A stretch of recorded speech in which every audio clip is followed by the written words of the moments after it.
disculpen el atraso, pero bueno, tuvimos algunos problemas tecnológicos y espero que no sigamos teniendo en el curso de la reunión. Bueno, no tengo conflictos de interés que declarar y vamos a referirnos entonces a síntomas cardinales en neurología. Pues, la forma en la que lo quise enfocar fue considerar síntomas y síndromes, los grandes síntomas y síndromes neurológicos, que representan formas de presentación de los trastornos más habituales en neurología. Es decir, que nos dan algunos patrones prototípicos. Estos patrones prototípicos nos pueden sugerir diagnósticos o grupos de diagnósticos frecuentes y relevantes. Entonces, primer síntoma cardinal, la cefalea, ¿cierto?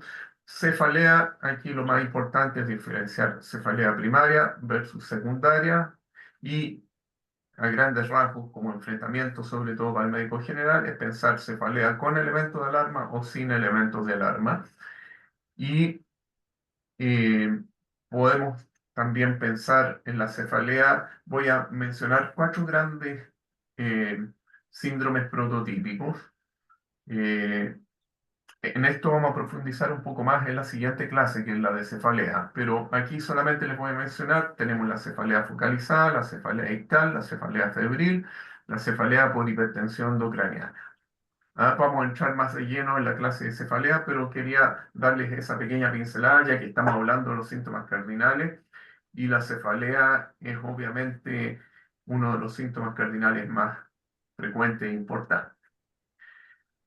Segundo síntoma cardinal, paresia, ¿cierto? Tenemos distintos patrones de paresia y que esos también nos orientan a diferentes, Nunca me dijiste que se lo estaba yo ocultando. ¿no? Tenemos diferentes patrones de paresia que nos pueden orientar a ciertas localizaciones y a ciertas etiologías. También hay que diferenciar paresia aguda o ictal versus paresia crónica o progresiva. El patrón de distribución que les decía, monoparesia, hemiparesia, paraparesia, tetraparesia, y en las tetraparesias distinguir entre predominio proximal o distal. Y partamos entonces por hemiparesia. Las hemiparesias y las monoparesias en general podríamos enfrentarlas desde el punto de vista de que nos dirigen a ciertos síntomas o localizaciones más o menos Modo parecidas. NAS. La hemiparesia y la Ahí le monoparesia. damos. ¿Ah? Eh, La primera causa, estamos hablando de parecias súbitas. Hemiparesia o monoparesia súbita, la primera causa, lo primero que hay que pensar es en cerebrovascular. Sin embargo, hay que considerar otras alternativas, como por ejemplo epilepsia y parálisis postictal o parálisis de TOC, aura jaquicoso, trastornos metabólicos, lipoglicemia, hiperglicemia, hiponatremia, hipernatremia, todos esos pueden darnos hemiparesias o monoparesias. Eh, Malformaciones vasculares, procesos expansivos, y por procesos expansivos consideramos tumores, hematoma sutural, todas esas cosas hay que tenerlas en mente cuando uno habla de una hemiparesia o una monoparesia aguda y tal. Dentro de las hemiparesias nos ayuda también a localizar el pensar, ¿es armónica o es disarmónica? Es decir, si es proporcional, tanto facial como braquial como crural, o si es que es desproporcionadamente, afecta mucho más el brazo y la cara y afecta poco la pierna o viceversa, ¿no es cierto? Eso también nos ayuda a localizar en el sentido de decir, esto es una lesión que está en la profundidad o es una lesión que está en la corteza cerebral. Y eso nos ayuda a determinar etiología. Otra forma, otra caracterización de la hemiparesia que también es muy útil desde el punto de vista localizatorio y etiológico es si tiene o no tiene síntomas sin nervios craneanos. Si tiene nervios craneanos, además de la hemiparesia, estamos pensando en los síndromes alternos y los síndromes alternos nos orientan a que la lesión está en el tronco encéfalo. Ustedes recordarán que un síndrome alterno consiste en una hemiparesia de un lado y un nervio craneano del lado contralateral. Después, otra caracterización que nos puede ayudar con las hemiparesias es si son con o sin una ataxia desproporcionada a la paresia. Si la ataxia es desproporcionada a la paresia, estamos pensando más bien que hay una lesión en el territorio vértebro-basilar. Monoparesia, les decía, y las metí juntas, hemiparesia y monoparesia, porque en cuanto a localización y etiología se parecen bastante cuando estamos hablando de hemiparesia y monoparesia súbita, ictal. Insisto, todo lo que estamos hablando hasta ahora se refiere a súbito o ictal. Que por lo menos es lo más importante para el médico general porque tiene que enfrentar la urgencia con la cual se toma. Las cosas más crónicas y todo nos dan más tiempo, permiten derivar. Eh, en la monoparesia y en la hemiparesia, como decía, las localizaciones y las etiologías son más o menos las mismas, pero cuando hablamos de una monoparesia, ahí hay que considerar además las lesiones de raíces, de nervio periférico y de plexo, que habitualmente son compresivas y trauma, y también a veces en algunos casos, pero bastante más raro, lesiones parciales de médula, ¿no? Una lesión muy focalizada en médula también nos podría eventualmente dar una monoparesia. Ahora, en general, las monoparesias, que son de etiologías periféricas, como les decía, raíces, nervios, o incluso a veces lesiones en la médula, generalmente dan además dolor, hipoestesia y dan patrones de dermatomas que nos permiten eh, orientar a eso. Así que no es tan difícil diferenciar si una monoparesia es por causa periférica o es por causa central. Paraparesia aguda.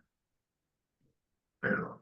Para parecer aguda es una emergencia, es una cosa, es probablemente de las cosas que uno debe enfrentar con más diligencia, porque las consecuencias de algunas patologías pueden ser muy graves y muy dañinas para toda la calidad de vida futura del paciente. La paraparesia ocasionalmente se podría confundir con una doble hemiparesia o con una neuropatía o miopatía que afecte preferentemente las extremidades inferiores. Pero en eso nos pueden ayudar para diferenciar de polineuropatía o de una miopatía que afecte preferentemente las extremidades inferiores, nos ayuda mucho si tiene Mabinki. Allí al tiro ya eso no es una miopatía ni una neuropatía. Si además tiene un nivel sensitivo, eso ya nos orienta mucho a médula. Y también están los niveles motores, que son miotomas. Cuando se los puede delinear, nos puede ayudar mucho a diferenciar, ok, esto es una lesión medular, esto no es una miopatía, esto no es una neuropatía. En general, paresia aguda es casi, paraparesia aguda es casi sinónimo de lesión medular. Y en una paraparesia, como es casi sinónimo de una lesión medular, tenemos que enfrentarla pensando que nuestra primera prioridad es descartar una lesión compresiva. ¿Ah? Tenemos que descartar un tumor, un hematoma, algo que está comprimiendo la médula, porque eso requiere una conducta de urgencia, hay muchas veces que es de tipo quirúrgico, y que si es que uno no actúa a tiempo puede dejar un paciente parapléjico toda la vida. Así que eso es una urgencia. Eh, Por lo tanto, uno debe hacer un esfuerzo para tratar de hacer una resonancia urgente. Eh, si es que la resonancia no nos muestra una lesión compresiva, nuestra segunda prioridad también, nuestro segundo pensamiento es descartar una lesión aórtica. Una lesión aórtica, como por ejemplo una disección aórtica, puede causar una isquemia medular, porque las arterias que irrigan la médula eh, nacen de arterias segmentarias de la aorta que si se ocluyen, ya sea por una disección o incluso por un trombo, producen isquemia medular y pueden producir una paraparesia aguda. Les insisto, paraparesia aguda es algo que uno siempre debe ponerlo muy alerta, debe asustarse porque requiere un tratamiento precoz y agresivo, eh, descartar una lesión compresiva, descartar una lesión aórtica que provoque isquemia, y si es que es una lesión inflamatoria, también se debe hacer un tratamiento precoz y agresivo de esa lesión inflamatoria. Tetraparesia aguda. Tetraparesia aguda podría estar a nivel de troncoencéfalo para abajo, hasta médula cervical. No puede estar más abajo que médula cervical, sino ya sería una paraparesia. Pero si tenemos una tetraparesia aguda, tenemos que pensar lesión de médula cervical o de troncoencéfalo. En general, uno piensa en lesión de médula cervical a menos que haya disfunción de nervios craneanos. ¿Verdad? Porque si hay una lesión en el tronco, uno espera que habitualmente haya disfunción de nervios craneanos. Ojo, eso sí, que si es que uno no examina la motilidad faríngea y lingual, podría escapársele que tiene comprometidos los nervios craneanos bajos, es decir, el noveno, décimo, décimo primero. ¿Ah? Y en ese caso estaríamos perdiendo un síntoma orientador. Así que no hay que olvidarse de examinar esos pares craneanos bajos. Y allí uno dice, no, no hay ningún par craneano bajo comprometido, así que esto eh, no puede ser una lesión o es muy improbable que sea una lesión de tronco y que más probablemente es médula cervical. Ahora, a veces algunas polineuropatías agudas como el Guillain-Barré, la miastenia y algunas miopatías podrían confundirse y darnos una tetraparesia que allí tendríamos que diferenciar. ¿Es una lesión medular cervical o es una miopatía, es una neuropatía aguda? Eh, ¿Y qué cosas nos ayudan? Bueno, de nuevo, Babinski, piramidalismo, el compromiso de esfínteres, que es inhabitual en una miopatía, también es inhabitual en un Guillain-Barré, que no es 100%. Eh, las polineuropatías agudas, como el Guillain-Barré y el síndrome de Miller-Fisher, pueden a veces dar ataxia y pueden dar también compromiso a algunos nervios craneanos. Así que es muy importante esta cosa que yo decía del piramidalismo de los esfínteres. También es importante determinar si es de predominio proximal versus si es distal. Eso nos orienta más si es proximal a miopático, si es distal nos orienta más a neuropatía. Todas estas cosas, todos estos tips que estoy dando son reglas generales. Por supuesto que todas tienen sus excepciones y allí uno tiene que tomar el conjunto de todos los elementos de la clínica, la amnesis, factores de riesgo, etcétera, para tomar una decisión. Sin embargo, lo importante es siempre pensar en la peor alternativa y tratar de descartarla para que así no se nos escapen cosas graves. Ahora, hablamos de parecias agudas. Ahora, tenemos también parecias crónicas o lentamente progresivas. Estas nos dan más tiempo e incluso nos permiten derivar con más calma. Hay que tener presente que algunas de ellas pueden ser secuelas, a veces, sobre todo en pacientes que no cooperan para dar una anamnesis, eso se puede escapar y uno puede encontrarse con una hemiparesia que es antigua y que en realidad es una secuela que tuvo un accidente vascular hace no sé cuántos años, podría ser. ¿Ah? Eh, ¿Qué cosa nos ayuda especialmente cuando es crónico?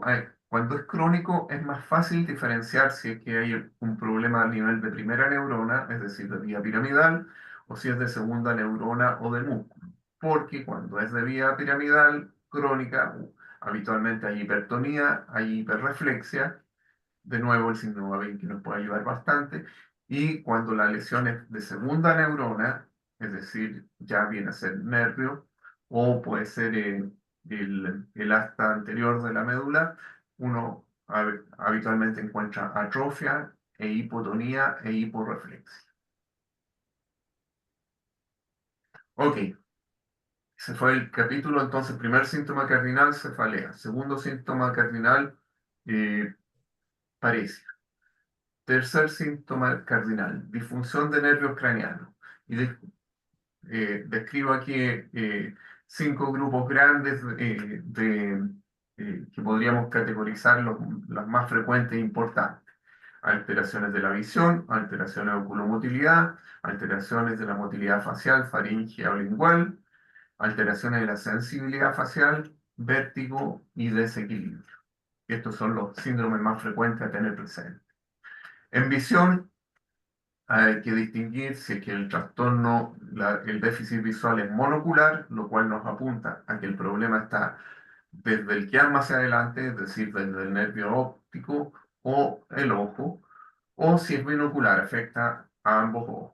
Y allí estaríamos hablando principalmente de hemianopsias, que si son heterónimas, es decir, eh, a un lado es a derecha y al otro lado es a izquierda, es decir, eh, toman más bien ambos hemicampos temporales o ambos hemicampos nasales, allí estamos pensando en lesiones del quiasma, principalmente eh, lesiones de la región celar. Si es una hemianopsia homónima, estamos pensando que la lesión es retroquiasmática, del quiasma para atrás. ¿Ah? Esto lo hemos visto, lo hemos conversado otras veces, ¿no es cierto? Lesión que sea del quiasma para adelante es monocular, lesión a nivel de quiasma es heterónima, detrás del quiasma son todas homónimas. Oculomotilidad, otro gran capítulo. Eh, Aquí esto se manifiesta principalmente como estrabismo y diplopía. Y aquí cuando tenemos un estrabismo hay que diferenciar si es congénito o es adquirido. Cuando es congénito no se acompaña de diplopía. Cuando es adquirido, la diplopía es lo más importante y a veces el paciente puede no tener un estrabismo evidente y sí tener diplopía porque se necesita eh, que el alineamiento sea perfecto entre ambos ojos para no tener diplopia. Una pregunta que nos puede ayudar cuando el paciente dice que ve mal, medio borroso y todo, es preguntarle si mejora al cubrir un ojo. Si mejora al cubrir un ojo, y eso nos habla de que probablemente hay una diplopía, que al paciente le cuesta darse cuenta que es exactamente una diplopía, y nos está hablando de una desalineación de este eje perfectamente paralelo que se requiere.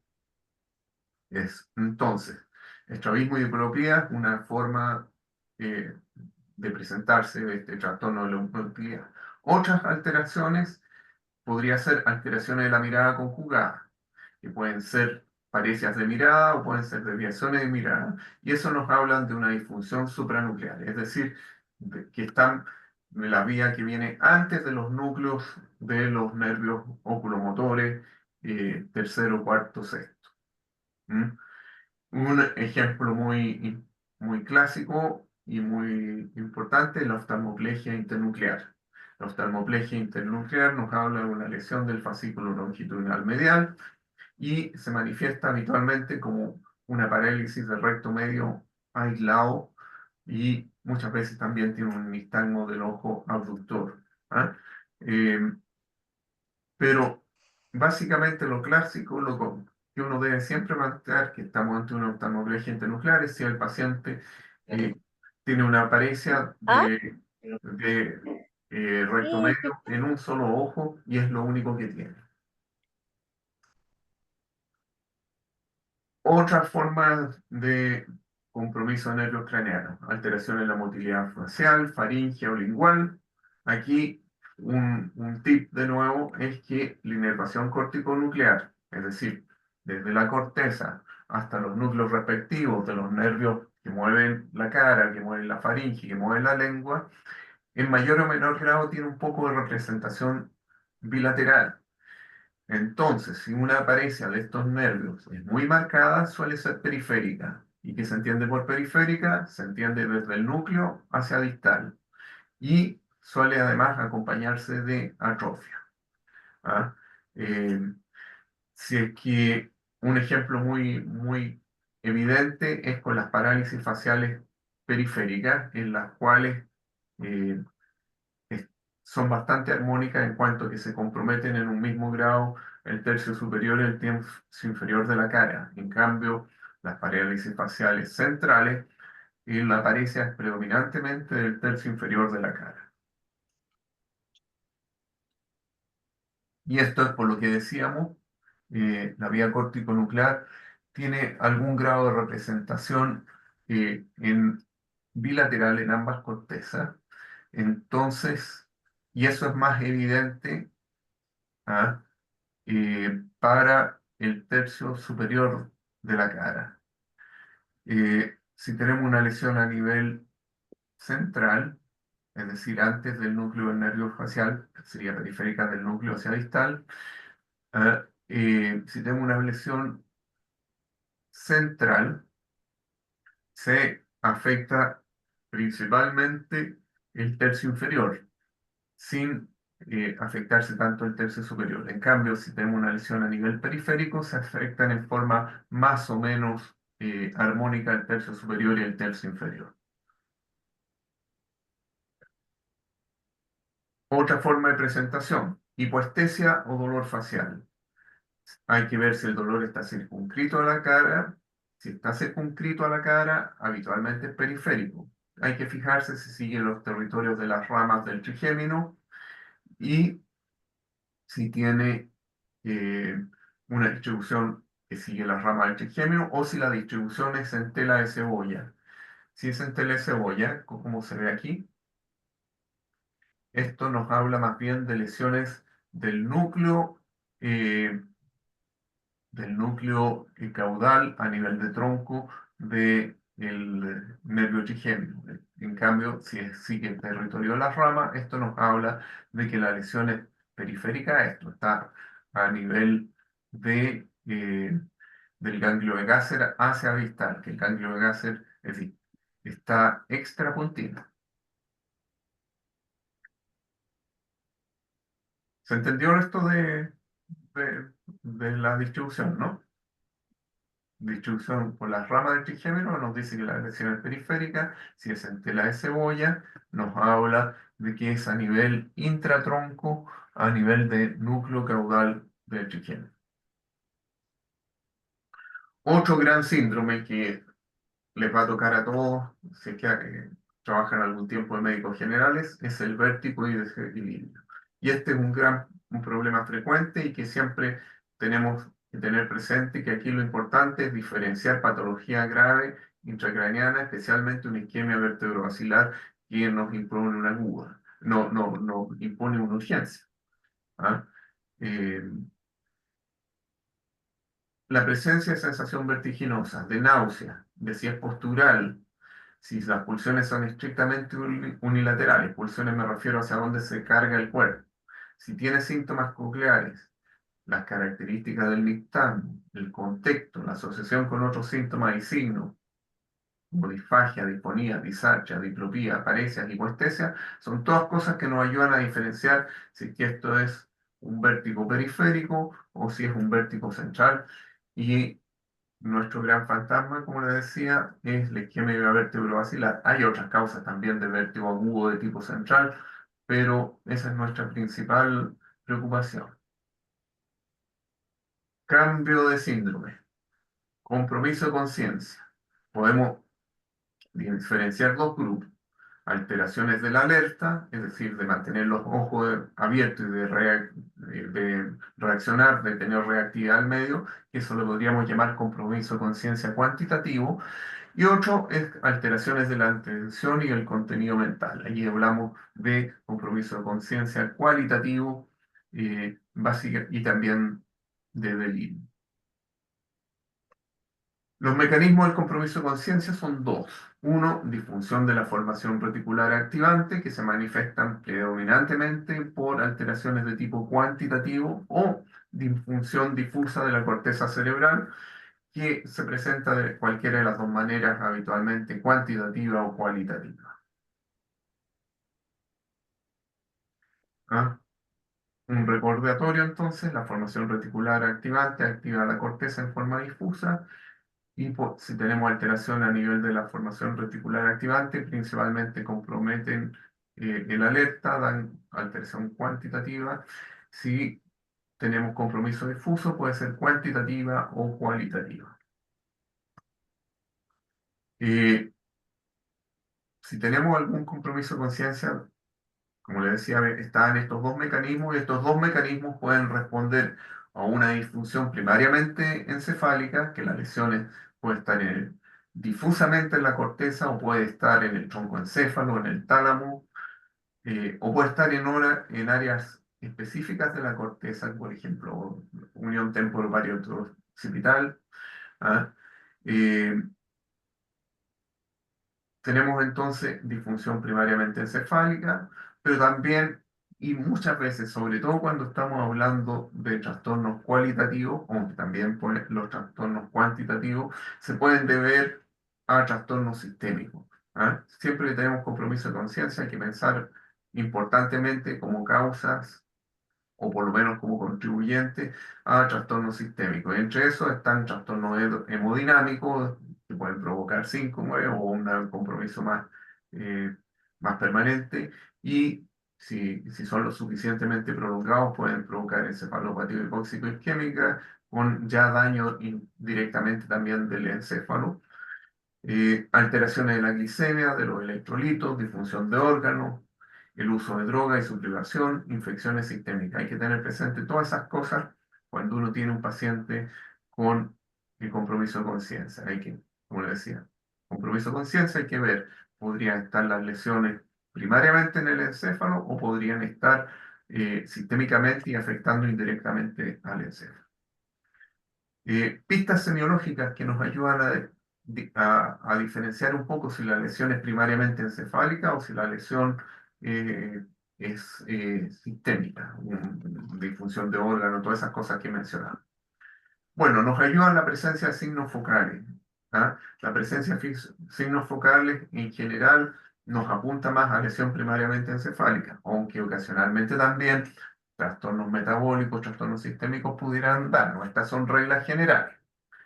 Desviaciones de mirada nos apuntan también a que la lesión está primariamente en el encéfalo.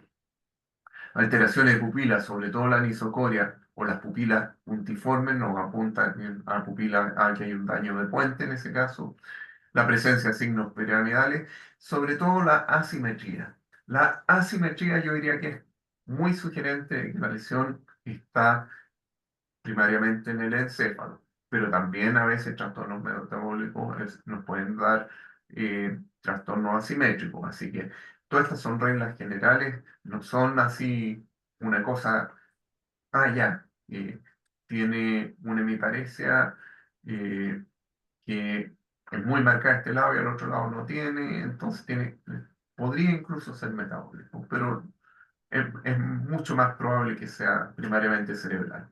Si el paciente presenta posturas de desaceleración o de corticación, y la otra también que hay que estar muy atento a la presencia de signos ictales refiriéndose a eventos epilépticos sutiles, como son el hipus, que es esta como contracción, dilatación rítmica de la pupila, mioquimias faciales, nistagmos, desviaciones de mirada intermitente y si es que el paciente tiene signos malignos.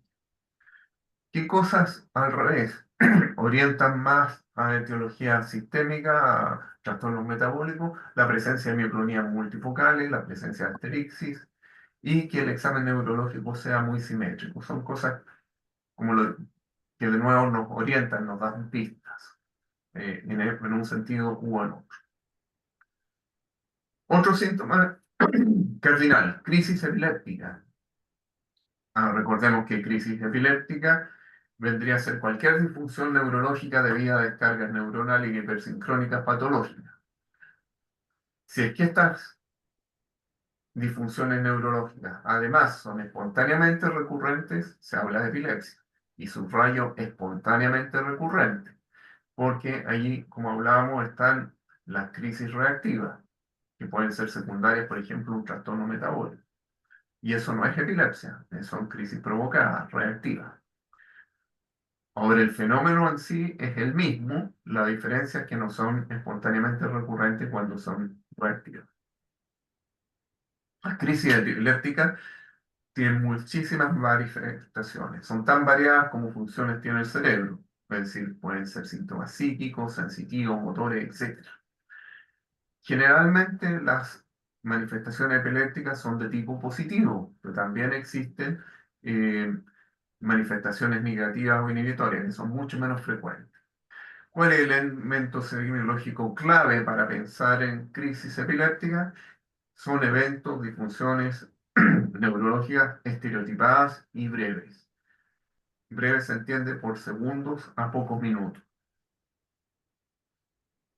Y las crisis epilépticas, de nuevo, hay que considerar sindromáticamente si son con conciencia alterada o con conciencia preservada. Si son con conciencia alterada, pueden ser generalizadas o pueden ser focales de lo que clásicamente se llamaban parciales complejas y ahora se llaman en la última nomenclatura crisis focales con alteración de conciencia. Si la conciencia está preservada, estaríamos hablando de crisis focales o también llamadas parciales simples. ¿Ah?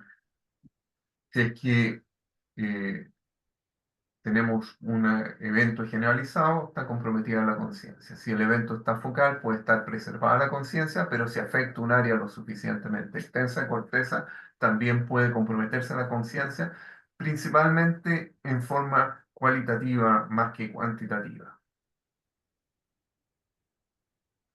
Diagnósticos diferenciales con las crisis epilépticas, hay que considerar un diagnóstico bien importante cuando entre crisis primariamente generalizadas y otras cosas es el síncope. Y aquí nos ayudan el gatillante, si esto ocurrió de pie, ocurrió sentado, en qué circunstancias, si el paciente tuvo una sensación de hipotimia, pródromo, qué cosas ocurrieron durante la crisis. El paciente tuvo clonías evidentes y desde un principio hasta el final, eso nos habla mucho más de epilepsia, aunque las síncopes también pueden haber un par de clonías aisladas hacia el final si es muy prolongado. El estado posictal, si hay confusión después de recuperarse, eso nos habla de epilepsia. La presencia de palidez, sudoración nos habla más bien de síncope. Otro diagnóstico diferencial, el aura jaquicosa. El aura jaquicosa nos ayuda que tiene instalación gradual lenta, que más bien es larga, puede fácil media hora, una hora, y la resolución es gradual. Otro diagnóstico diferencial, crisis química transitoria. Las crisis químicas transitorias son fenómenos negativos habitualmente. Se dan en un contexto habitualmente un paciente con factores de riesgo vascular. Suelen ser más largas que las crisis epilépticas. La hipoglicemia, la misma cosa. Nos ayudan la duración, la velocidad de resolución. Y por último, que un diagnóstico que a veces puede ser bien difícil, son las crisis psicógenas, que son somatizaciones. Aquí nos ayuda que tienden a no ser estereotipadas, tienden a tener inconsistencia interna, es decir, por ejemplo, el paciente está moviendo todo el cuerpo y tiene una conciencia absolutamente preservada. La duración también suele ser más larga. Ahora, si bien la mayoría de las crisis son breves y se resuelven espontáneamente en pocos minutos, ocasionalmente pueden prolongarse por horas o días y allí estaríamos hablando de un estatus epiléptico. Existen crisis sin mayores manifestaciones externas que se evidencian al observador por solo compromiso conciencia. Cuando recién volvamos para atrás, cuando hablé de compromiso conciencia, había que considerar dentro de las diagnósticos diferenciales un estatus epiléptico no convulsivo. Un estatus epiléptico no convulsivo, el paciente se ve principalmente como un paciente en coma y están esos signos sutiles que le hablaba, esto del lipus, esto de las mioquimias faciales, desviaciones de mirada, nistagmo, etc. Eh,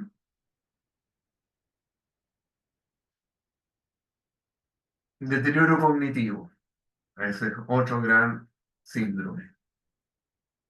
Hay que tener presente que esto implica una caída desde un nivel más alto a uno más bajo.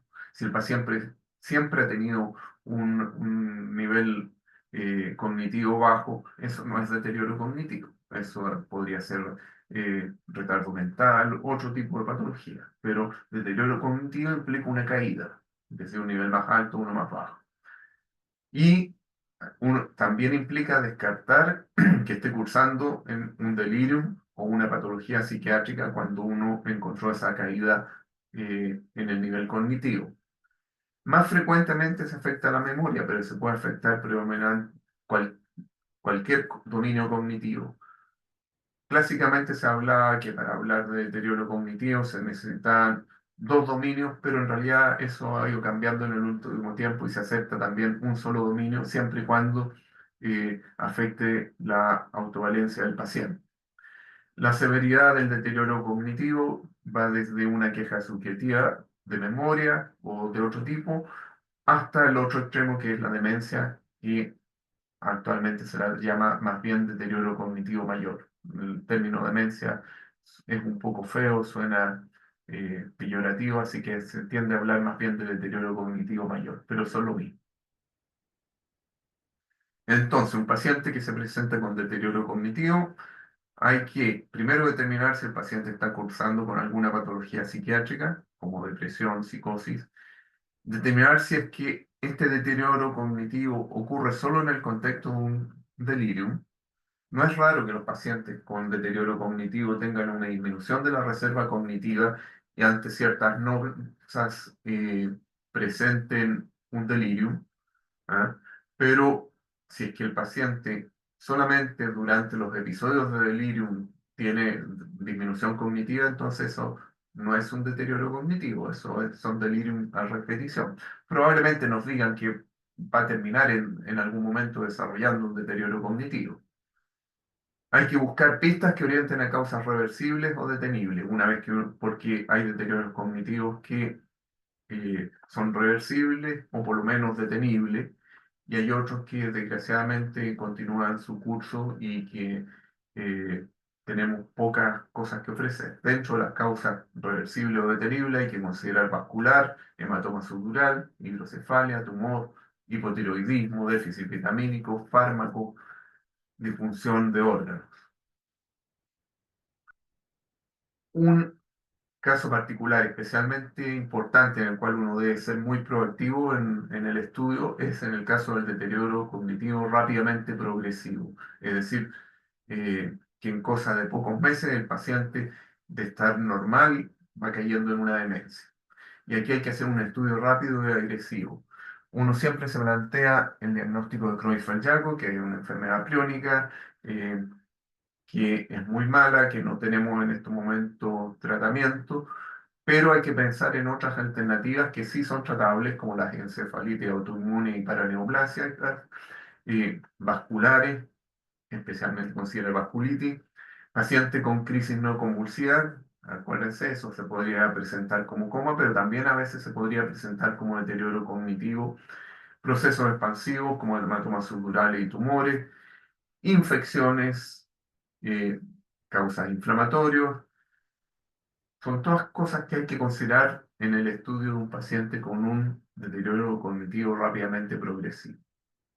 Finalmente, el otro gran grupo de síndromes es el de los trastornos de la marcha. Los trastornos de la marcha tienen múltiples causas posibles, puede ser multifactorial, puede tener más de una causa. Y hay que tener presente que no solamente pueden ser neurológicos, pueden tener, o por lo menos empeorarse por disfunciones extraneurológicas, trastornos de la visión, por ejemplo, un paciente que ve muy mal se empeora el tiro de su marcha, trastornos articulares, artrosis de cadera, problemas osteotendinos o problemas cardiovasculares que producen disnea de esfuerzo. Los trastornos de la marcha, patrones neurológicos típicos, que lo hemos conversado otras veces, los principales, marcha neuropática, marcha miopática, marcha cerebelosa, marcha piramidal, parkinsoniana apráxica. La parkinsoniana apráxica a veces pueden ser difíciles de diferenciar, ¿ah? El capítulo de trastorno de la marcha da para una clase entera por sí solo, y aquí solamente les delineé a grandes rasgos la mayoría de ellos. Eso sería mi presentación. No sé si quieren comentar eh, o preguntar algo al respecto. Si no, nos daríamos un pequeño break. Les pido disculpas por el atraso, pero eso fue por razones tecnológicas, y siempre el diablo mete su cola en esas cosas. Preguntas, comentarios.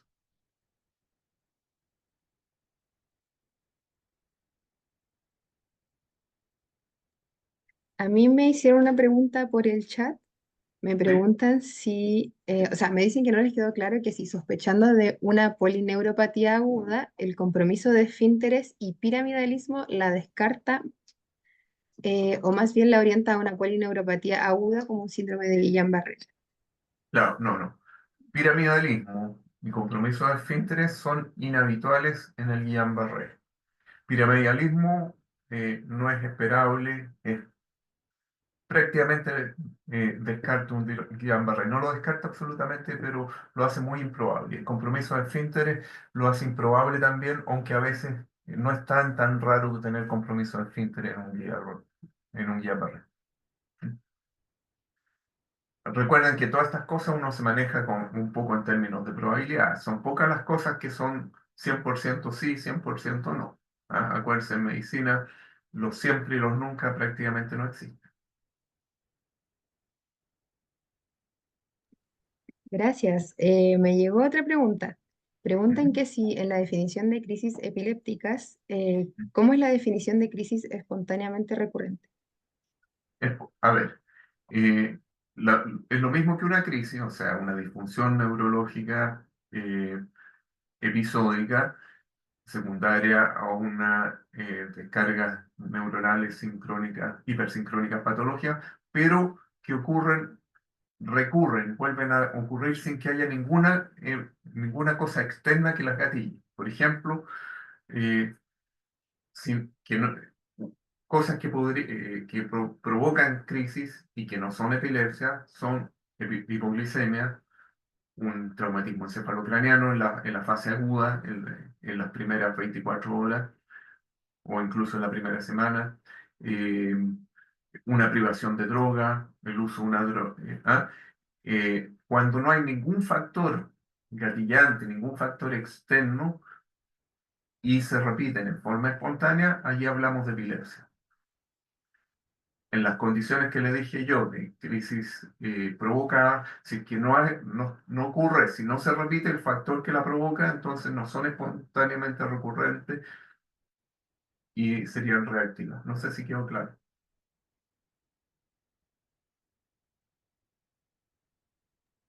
Sí, dicen que quedó claro por el chat y le agradecen. También preguntan cómo se diferencia el vértigo central del periférico. Sí, ya qué pasa con el... No entendí la pregunta. Dice, ¿cómo diferenciar vértigo central y periférico? Ah, ya. Bueno, allí yo di un montón de elementos que nos ayudan, ¿ah? Y hay que considerarlo en conjunto. Primero, más, quizás tener en cuenta las cosas que más nos alertan de que puede ser central. Tal vez es más fácil recordárselo así. Cosas que más nos alertan que pueden ser central. Porque tenga un nistagmo que es multidireccional, o que el nistagmo sea vertical, o que tenga mucho desequilibrio y poco vértigo, eh, que tenga además otros signos neurológicos, como por ejemplo diplopia, disartria, disfagia, ¿ah? O que uno encuentre alteraciones en el examen de nervios craneanos. Todas esas cosas nos apuntan hacia central. Cosas que ayudan un poco más a pensar en periférico es si es que tiene síntomas cocleares. Síntomas cocleares en general no es 100%, pero en general nos apuntan más a que es una lesión periférica, es decir, presencia de un vértigo que además tiene tinnitus o tiene hipoacusia y hace tinnitus, hipoacusia están asociados a una paresia vestibular de ese mismo lado, que se manifestaría por un istmo hacia contralateral, nos tranquilizan en términos a pensar que esto es más bien periférico. ¿Mm? Gracias. Como última pregunta antes del break, tenemos que, ¿dónde podría estar la lesión de una hemianopsia monocular? Tiene que estar del quiasma hacia adelante, pero no es una hemianopsia. O podría ser una hemianopsia, sí, también podría ser, pero habitualmente no. A ver, las hemianopsias clásicamente son aquellas que tienen un límite neto, ¿ah? A nivel del meridiano central, ¿ah? Es como quien los parte con una línea neta. Esa es la hemianopsia propiamente tal, pero podrían haber efectos de campo parciales y eso puede ser por patología de retina, puede ser por patología de nervio óptico, todo lo que esté por delante del quiasma. Y claro, es cierto que no tienen por qué ser totales, pueden ser incluso hemianopsias, ¿no? Ahora una menopsia bonita, neta, que sigue el meridiano vertical, esas pueden ocurrir, pero son raros que ocurran a ese nivel. Ya, gracias. Con eso concluimos entonces la primera clase. Damos el break de 5 minutos y volvemos. Ya, allí vamos a hablar de cefalea. Ya, gracias. Nos vemos entonces. Nos vemos.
Ok, estoy atento para cuando ustedes me den el vamos. ¿Ah? Y partimos con la siguiente Ya, presentación. sí, quiero dar un aviso nada más de que al correo de los chicos debió haber llegado un drive con las clases subidas, las clases grabadas y los PPT de los profes que van a irse subiendo a medida que los compartan con nosotros, para que revisen y que si no les han llegado pueden avisar al mail o al Instagram. Ahora sí, puede empezar cuando quiera. Perfecto. Perdón, ¿en ese drive van a Gracias. quedar grabadas todas las clases nuestras de Solidar? Sí, Ya, sí, la perfecto. idea es quedar las clases y los PPT. Perfecto. A ver, el siguiente tema que me pidieron que revisáramos era cefalea para el médico general. Ahí está. ¿Ven bien la presentación? ¿Se ve bien? No, se ve el anterior. Chuta. A ver cómo lo hago. Podría dejar de compartir y volver a compartir con la otra Ya, presentación. Sí. ya. Entonces, dejar de compartir y vuelvo a compartir. Mm,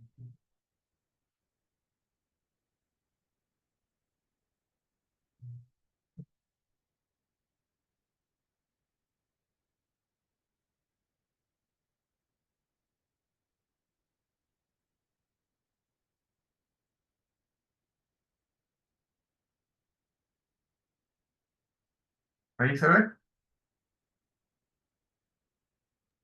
Sí, ahí ¿Aló? se ve bien. Ya, perfecto. Gracias. Entonces, cefalea para el médico general. De nuevo, le declaro que no tengo ningún conflicto de interés. Y eh, respecto a las cefaleas en general, la International Headache Society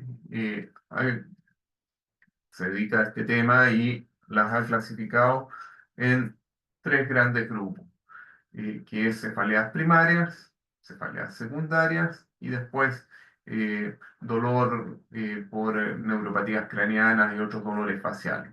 Lo más importante en las primeras dos diferenciaciones, cefaleas primarias, en las cuales el problema es la cefalea y no hay nada más, y cefaleas secundarias, que son aquellas debidas a alguna otra patología que puede ser desde algo eh, relativamente menor, como por ejemplo cuando uno está con una amigdalitis y le duele la cabeza, hasta cosas muy graves como aneurismas rotos, tumores, etc. ¿Ah? Entonces, esa es la gran dicotomía cuando uno tiene una cefalea. Será una cefalea primaria o una cefalea secundaria.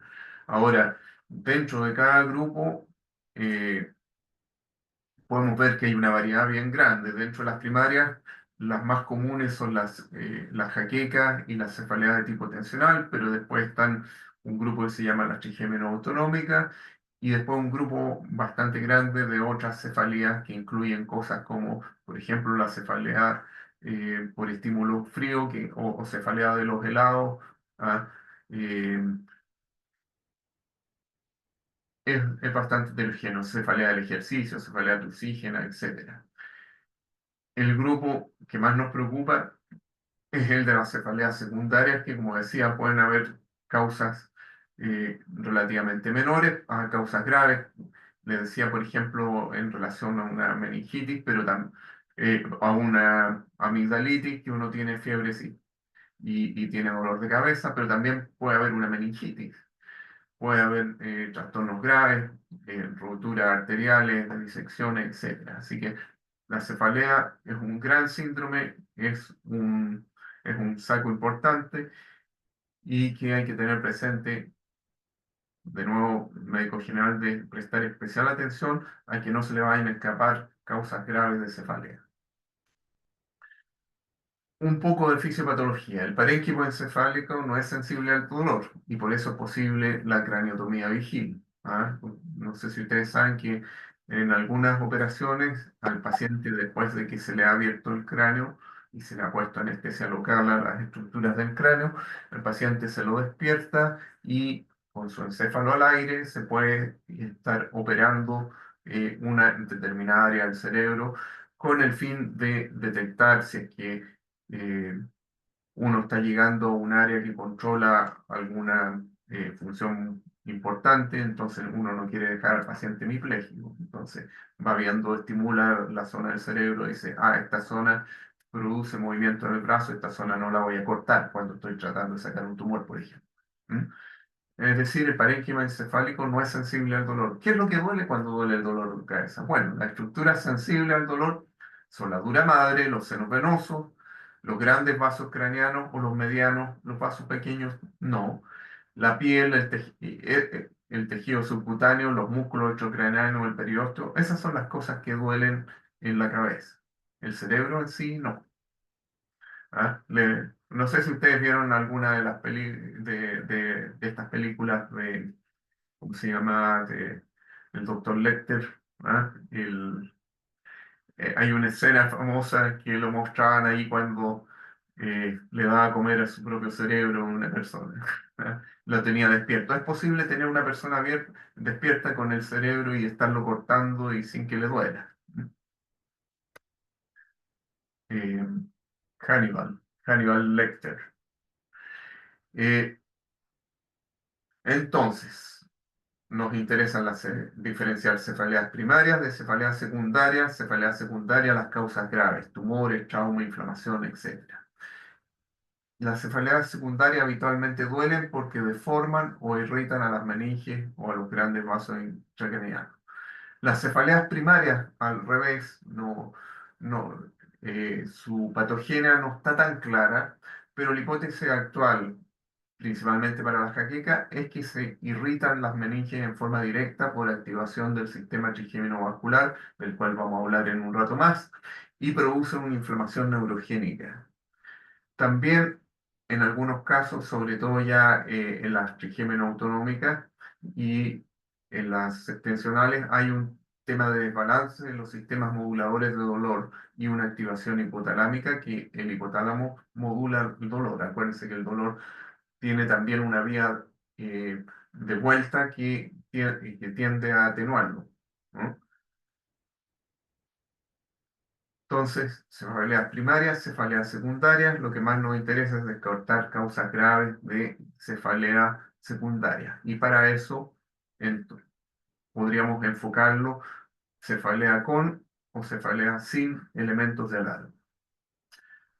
Los elementos de alarma, lo hemos mencionado varias veces, eh, son de alarma, no son sinónimo de que si tienen eso específicamente vayan a tener una cefalea secundaria, pero aumentan bastante la probabilidad de uno de estar por lo menos alerta y considerar fuertemente el hacer una neuroimagen.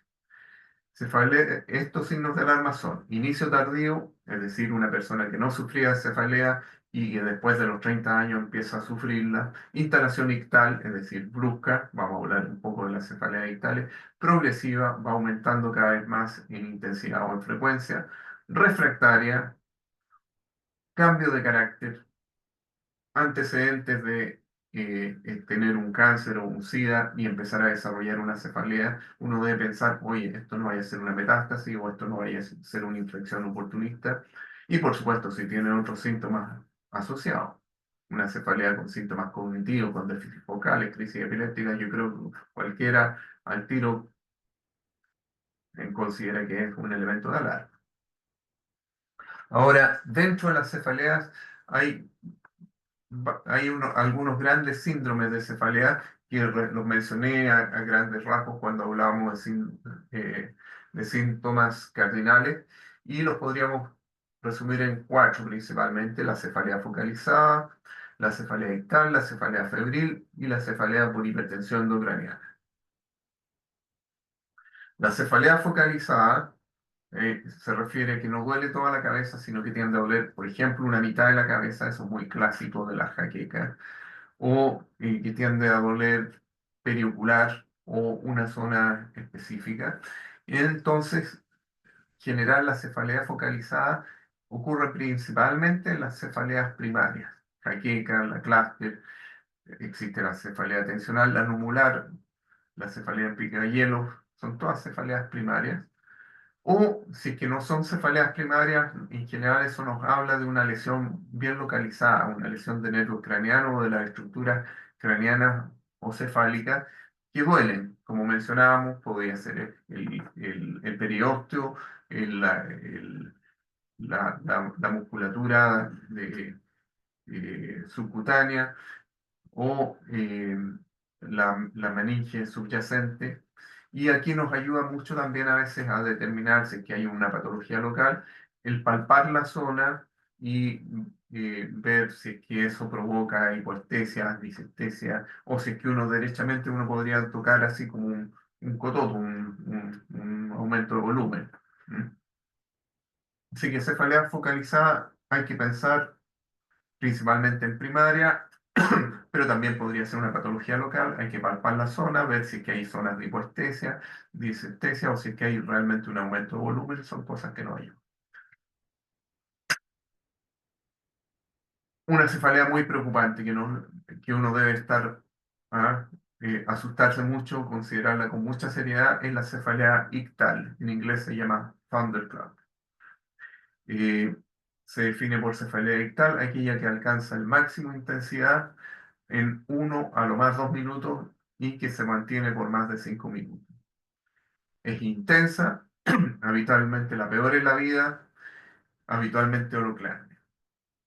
El paciente, como le digo, súbitamente llega al máximo dolor de cabeza y es un dolor intenso en no más allá de 1 o 2 minutos.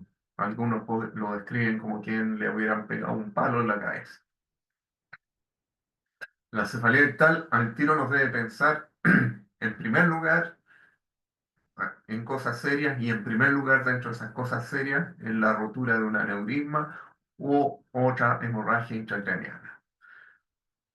Hay otras causas también, la mayoría de ellas serias, graves, como la apoplejía pituitaria, disecciones arteriales, síndrome de vasoconstricción cerebral reversible, síndrome de hiperperfusión, como crisis hipertensiva, hemocromocitoma, eh, eh, encefalopatía posterior reversible, trombosis venosa cerebral, fístula del líquido cefalorraquídeo y síndrome de hipovolemia del líquido cefalorraquídeo, meningitis. Las meningitis a veces se pueden presentar con cefalea ictal, infarto en territorio vertebrovascular a veces duelen y pueden dar una cefalea ictal. Y en último lugar, solamente después de haber descartado las causas graves que ya mencionamos, podemos pensar en causas benignas como la cefalea tuxígena, cefalea del ejercicio, cefalea asociada a actividad sexual de tipo primaria, cefalea ictal primaria también existe, ahora es una entidad más discutida, como les digo, porque es un diagnóstico, uno debe excluir todo lo anterior antes de llegar a eso. O sea, cefalea ictal, banderas rojas por todos lados, mirarla, estudiarla muy bien y tener un alto índice de sospecha, sobre todo de aneurisma roto. Cefalea febril. Cefalea febril aquí también a veces hay que estar atento, porque aquí el gran miedo es que vaya a ser una meningitis, sobre todo si uno encuentra algunos elementos del síndrome meningio. ¿Ah? El síndrome meningio incluye signos meningios, compromiso de conciencia, que puede ser variable, crisis epiléptica, y si se da en un contexto epidémico, son todas cosas que nos orientan al síndrome meningio. Recuerden que no existe una cosa que digan, ah, ya, no tiene signos meningios, no tiene Kenny, no tiene Brunsinkia, entonces no tiene meningitis. Eso es cerrado, eso es mío, y uno debe considerar todo el conjunto. Al revés, si lo tiene, uno debe pensar que es casi seguro que tiene una meningitis, si tiene Kierney, Brooksink y requiere nunca, pero su ausencia no la descarta. Ahora, en el lado bueno, en el lado benigno, uno puede considerar la cefalea asociada a fiebre por cuadro infeccioso sistémico, como les mencionaba, una amigdalitis, una infección urinaria, una influencia vía respiratoria, que incluso nos pueden a veces dar un síndrome que parece meningio, y hablamos de meningitis. ante la duda, si es que uno dice, esta cosa chuta no vaya a ser una meningitis, siempre es mejor funcionar de más que funcionar de menos. Así que bajo umbral para hacer punción lumbar cuando hay una cefalea febril. Si es que hay una causa obvia y el paciente está bien, no tiene compromiso de conciencia, no tiene ninguna otra cosa, tiene una infección urinaria, por ejemplo, a lo mejor, y no tiene ninguna cosa que nos alerte al síndrome meningio, uno no necesita estar pinchándolo, pero si es que uno tiene alguna duda, es preferible pinchar de más que de menos. La meningitis es una emergencia médica en que un tratamiento oportuno puede hacer la diferencia entre la vida y la muerte, entre secuelas y no secuelas. Finalmente, el síndrome de cefalea por hipertensión endocraniana. Lo clásico es que sea una cefalea de predominio matutino, progresiva, va cada vez más empeorando. Es una cefalea que con el valsalva o con la posición empeora. Puede tener oscuraciones. Oscuraciones significa una disminución de la brillantez visual, como quien apagara la luz parcialmente con esos dimmer, ¿no es cierto?, que hacen para atenuar la luz, y es transitoria. Diplopia, tinnitus, vómito explosivo, compromiso de conciencia variable, signos neurológicos, son todas cosas que nos apuntan a una cefalea clásica por hipertensión endocraniana. El edema de papila le pone el sello, pero su ausencia no la descarta. Para que un paciente con hipertensión endocraniana desarrolle edema de papila, tienen que pasar por lo menos un par de días. Así que si que uno está con una hipertensión endocraniana aguda, pudiera no tener edema de papila. Hablemos ahora de jaqueca. El resto de esta presentación va a ser dedicada a jaqueca, un poco de su fisiopatología y de los tratamientos. La hipótesis actual es que el principal mecanismo es una irritación directa de las meningias por la activación del sistema trigémino vascular. La activación del trigémino vascular genera inflamación, es una inflamación neurogénica y es eso lo que duele. ¿Ah? Hay unas teorías antiguas que ya se ha visto que no corresponden, que tenían que ver con la vasodilatación, la vasoconstricción, pero la vasodilatación y la vasoconstricción se ha visto ahora que son más bien fenómenos secundarios. Lo principal es la irritación de las meningias por activación del sistema trigémino vascular. Además de eso, además de la activación del sistema trigémino vascular y la irritación de las meninges, contribuye el desbalance en los sistemas de modulación del dolor y la sensibilización central y periférica de estos mismos sistemas de percepción de dolor. El sistema trigémino vascular. ¿Qué cosa es el sistema trigémino vascular? El sistema trigémino vascular es la inervación de los vasos y meninges por ramas del trigémino. La información fluye en dos sentidos. En sentido ortodrómico, desde el vaso hacia el nervio, es decir, transmite impulsos nociceptivos que se perciben como dolor, pero si uno activa antidrómicamente estas fibras, estas ramas del trigémino, la información va del nervio al vaso con liberación de algunos neurotransmisores como el calcitonin gene related peptide, CGRP, que ustedes lo conocerán, la sustancia P, neuroquinina A, son todos péptidos que producen vasodilatación e inflamación neurogénica. Es decir, la vasodilatación es secundaria. Lo primario es la activación del sistema trigémino vascular. ¿Mm? Nos mostraba entonces, el sistema de trigémino vascular funciona en dos sentidos. Ortodrómico lleva impulsos de dolor que hasta finalmente se traducen en dolor, pero si lo activamos antidrómicamente, obtenemos esta liberación de estos mediadores, principalmente peptídicos, que producen inflamación. Entonces, recapitulando, se activa el sistema trigémino vascular, se liberan estos neuropéptidos, se produce vasodilatación, aumento de permeabilidad, dolor, es decir, inflamación que está originada en el nervio, el sistema trigémino vascular. Además, contribuye un desbalance en los sistemas de modulación del dolor. El dolor eh, va, ¿no es cierto?, finalmente hasta el cerebro que lo procesa, pero desde el cerebro hacia abajo, sobre todo del hipotálamo y sustancia gris pericortal, locus cerúleo, bulbo, rostro, ventro medial, van a su vez fibras que van hacia el núcleo caudal del trigémino y atenúan su excitabilidad. De esa manera vendrían a ser como sistemas de analgesia interna.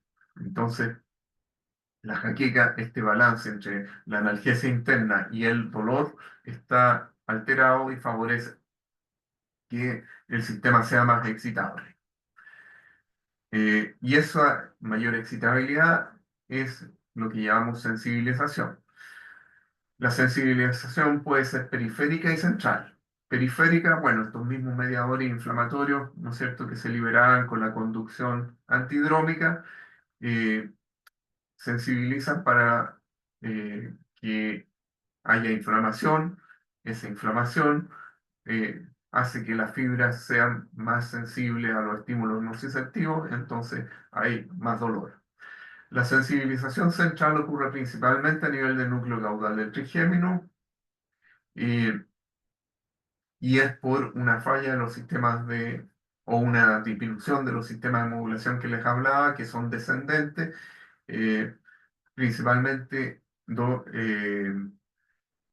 disminución de los sistemas que desensibilizan, que serían serotonina, endorfina, encefalina, y un aumento de los sistemas que sensibilizan, que son dopamina y glutamato.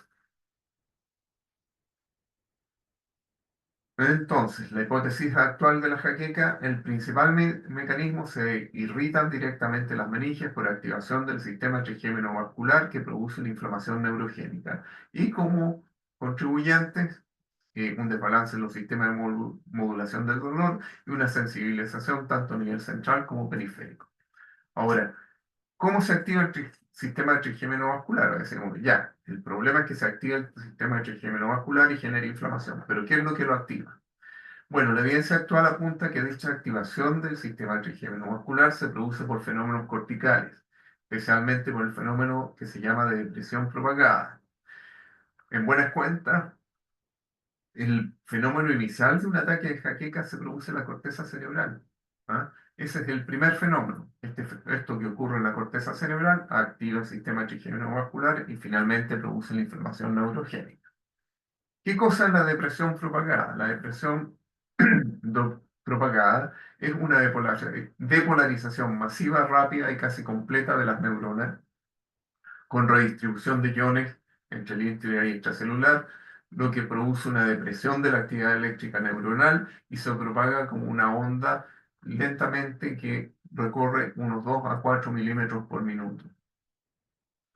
Esto lo podemos ver aquí en un modelo experimental en que están registrando actividad eléctrica, empieza a disminuir la actividad neuronal y se va propagando como una onda lenta, 2-3 milímetros por minuto, y asimismo como se propaga, se va revirtiendo también lentamente.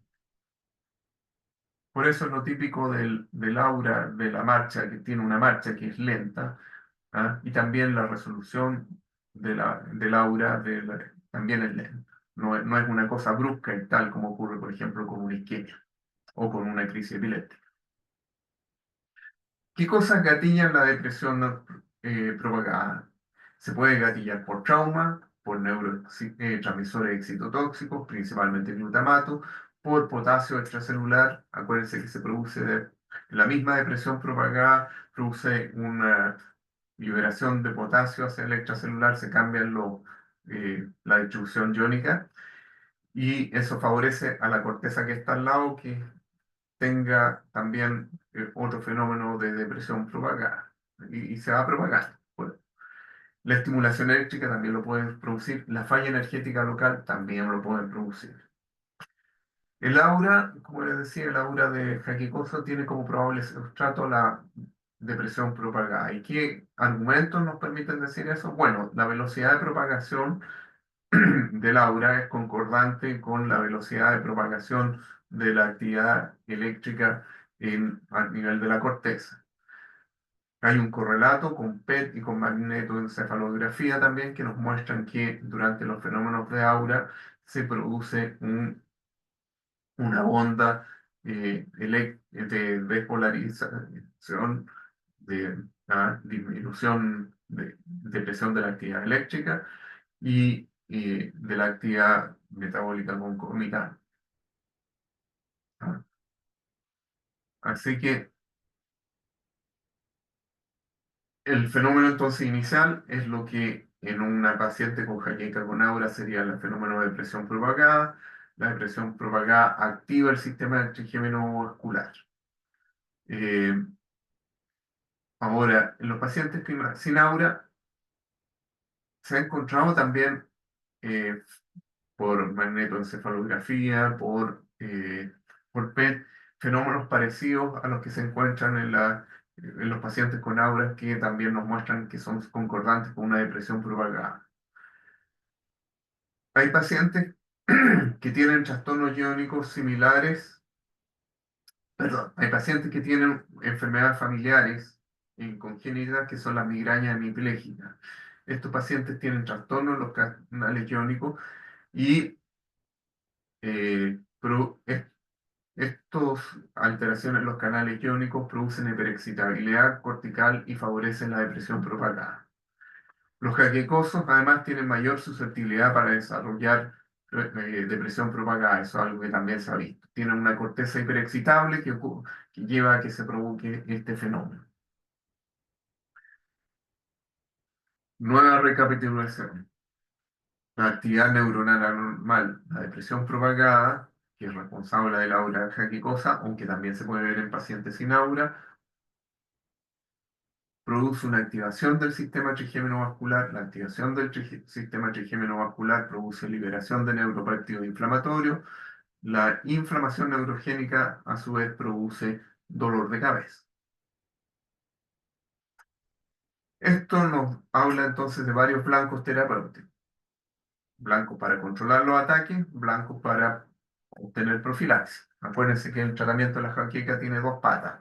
Una es controlar el ataque de jaqueca, ¿no es cierto? Abortar el ataque de jaqueca. Y otro es profilaxis, es decir, usar algo para que los ataques de jaqueca ocurran cada vez con menor frecuencia, menos intensidad. Para el control de los ataques blancos terapéuticos tenemos la inflamación neurovascular, es decir, tratar con cosas antiinflamatorias.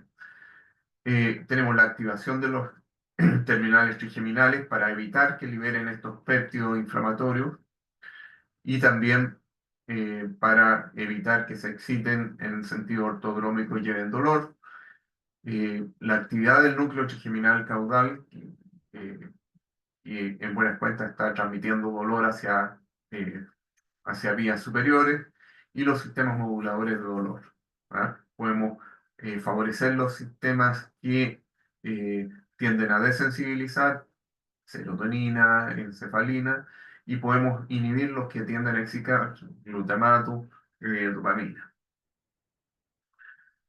También para la profilaxis, nuestros blancos terapéuticos serían evitar que se provoquen los fenómenos de depresión propagada, evitar la activación del sistema trigémino vascular y, de nuevo, actuar en el balance de los sistemas de modulación del dolor. Hablemos primero de qué cosas disponemos para los blancos de terapéuticos del control del ataque. Lo principal es el control de la inflamación neurovascular. Y esto explica por qué los antiinflamatorios, por qué los corticoides nos ayudan a controlar nos ayudan a controlar un ataque jaqueca. ¿Ah?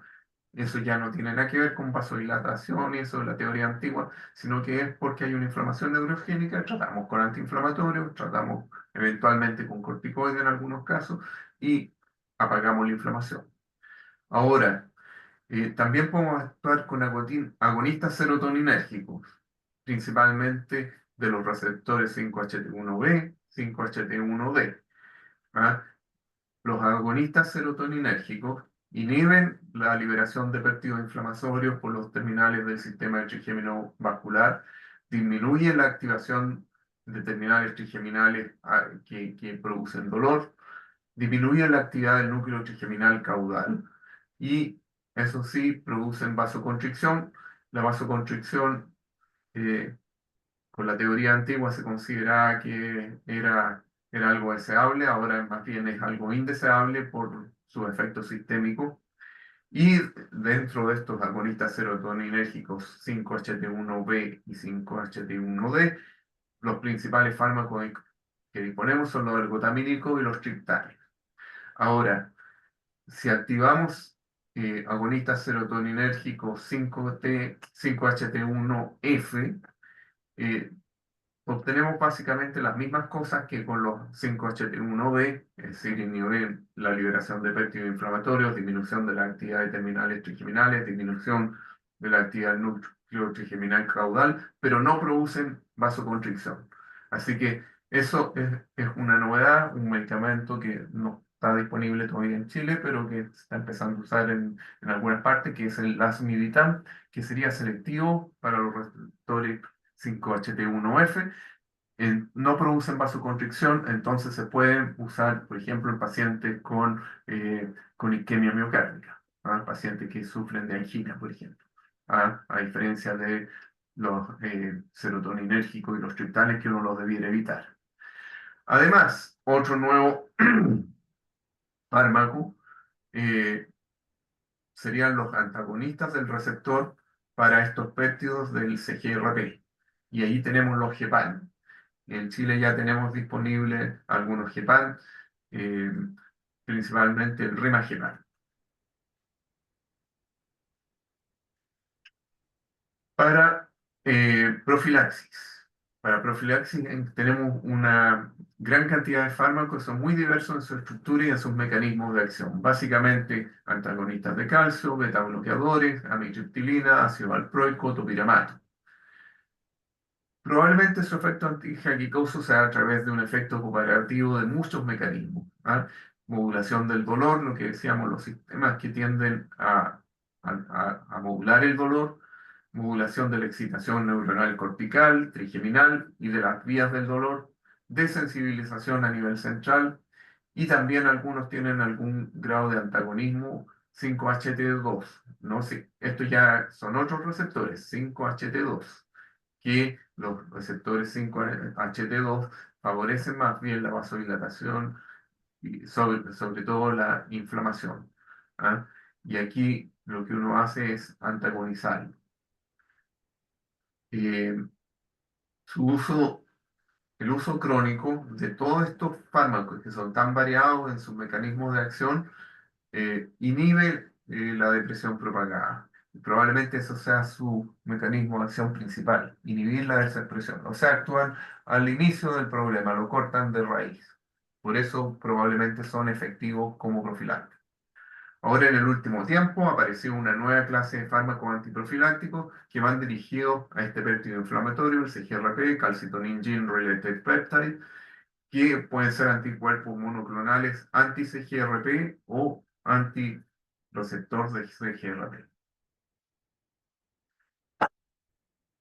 Eso entonces en cuanto a la farmacología y lo que tenemos disponible para el manejo de las jaquecas. Un par de palabras de la cefalea por abuso analgésico, que quiero transmitir un par de conceptos importantes. La cefalea por abuso analgésico consiste en que el paciente empieza cada vez a tener cefaleas con más frecuencia y el alivio que obtiene usando estos fármacos abusados empieza a hacerse cada vez menos eficaz, con lo cual empieza cada vez a consumir más. Se producen fenómenos de sensibilización al dolor con un desbalance de los sistemas moduladores y de recompensa, generando entonces una conducta similar a las adicciones, con desarrollo de tolerancia y de dependencia del fármaco usado. Es decir, el paciente empieza a requerir cada vez más frecuencia del fármaco y empieza a necesitar cada vez más dosis. Es muy parecido a lo que pasa con adicciones. Y aquí lo que el paciente en Buenasquén cuenta queda muchas veces así como a medio camino, con un dolor de cabeza que no es tan intenso cuando está en su pic, pero que tampoco logra total libertad de dolor de cabeza. Y como está con este dolor permanente muchas veces, o por lo menos muy frecuente, moderado, que sufre exacerbaciones, las exacerbaciones las trata son cada vez más frecuentes, las trata con el fármaco abusado y viene a ser una especie de adicción, muy parecida a una adicción. La International Headache Society se define a la cefalea por abuso de de fármacos, aquella que ocurre más de 15 días al mes, es decir, yo les decía, a la larga muchos de estos pacientes tienen cefalea diaria o casi diaria permanente, pero por lo menos más de 15 días al mes, y en pacientes que llevan 3 o más meses abusando del fármaco. Esta es la definición. Siempre las definiciones son un poco más estrictas que lo que uno ve en la práctica. Uno no va a esperar necesariamente 3 meses para sospechar y considerar una cefalea por abuso analgésico, ¿ah?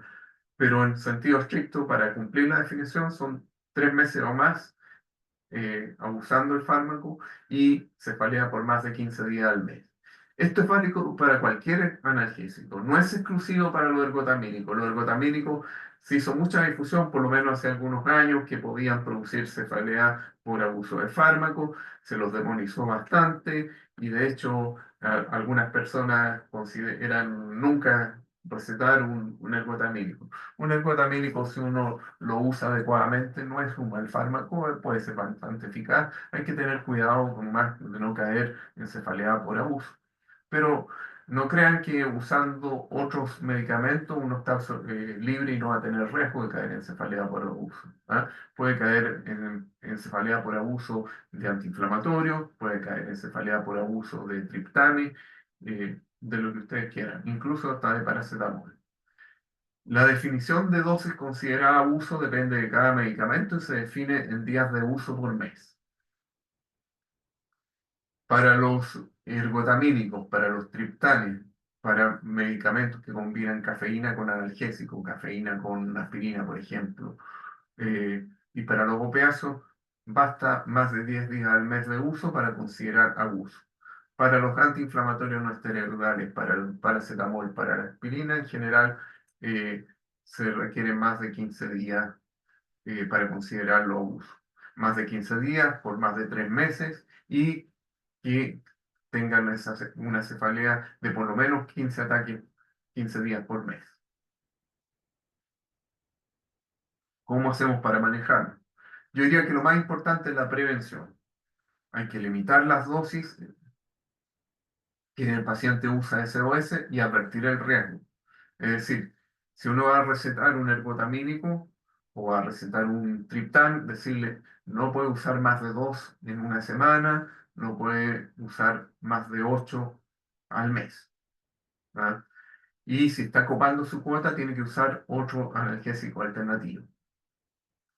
Eh, Otra medida muy importante de prevención es usar profilaxis en los pacientes que tienen ataques frecuentes. Pacientes que tienen más de 2 o 3 ataques, sobre todo si son severos, debiera usar medicamentos profilácticos, no solamente usar SOS. Un paciente que tiene, qué sé yo, un ataque de jaqueca cada 2 o 3 meses, ese paciente puede perfectamente solamente usar ergotamínico SOS, o triptáneo SOS, o AINE SOS, ¿ah? Eh, Y por último, favorecer las medidas no farmacológicas. Eso significa control del estrés, hacer ejercicio, conocerse bien qué cosas le gatillan ataques de jaqueca y tratar de evitar esas cosas. Personas que dicen, miren, cada vez que tomo un vasito de champán me viene una jaqueca terrible. Bueno, hay que evitar. El tratamiento, una vez que ya se ha instalado la cefalea por abuso de medicamento, implica suspender el fármaco abusado, suspenderlo totalmente y manejar la respectiva cefalea por privación, porque el paciente, cuando uno le suspende el fármaco, lo va a pasar muy mal los primeros 10 días. Es muy parecido a una adicción. Uno suspende el, el medicamento, la droga que está produciendo la adicción y viene un síndrome de privación. Hay que controlar esa tormenta y recurriendo a otro analgésico, iniciando muchas veces desde el mismo momento terapia profiláctica, que por sí sola no va a ser efectiva para controlar la privación, hay que usar entonces analgésico. En algunos casos hay que usar analgesia endovenosa y hospitalizar al paciente por, qué sé yo, una semana o eso, hasta controlar bien ese tema eh, de la privación del medicamento. ¿Mm? Se puede manejar ambulatoriamente muchas veces, pero a veces incluso es necesario hospitalizar.